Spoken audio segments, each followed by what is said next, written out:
বুঝে আসে না, ঠিক না বেশি? পারবেন পারবেন, দিল থেকে কথা করতে পারবেন। বুঝছি অর্ধেকই পাশে তো নাই। আপনারা বুঝতে কষ্ট লাগছে, তাই না?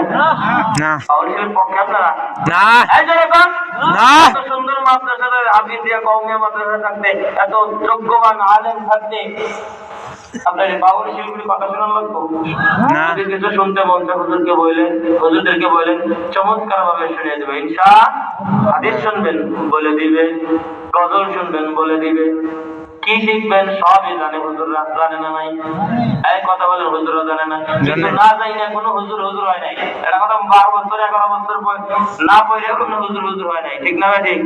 এদের শিখতে যদি যাবেন কয়, আল্লাহ কসম করে বলছি, এই বাউল শিল্পীদের গান শুনে কিচ্ছু শিখতে পারবেন না, শুধু নারীবাদী শিখতে পারবেন, ঠিক না ভাই? ঠিক।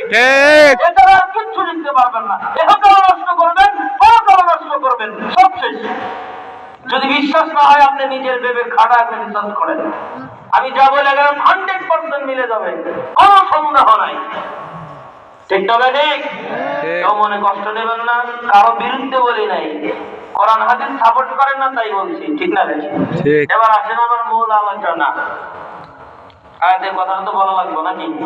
বলা লাগবে না? শুনবেন? কারা কারা শোনা দুটান? ওদের ফিনিশিং না দিয়ে যাবেন না তো? বলছিলাম না যে 10-15 সময় দেন, বাকি যতটুকু জায়গা আছে ভরে দেবো। বলছে না? দেখেন টাকা দেয়, বলছে না? বলছে না? আর কেউ উঠেন না, পড়তে হবে।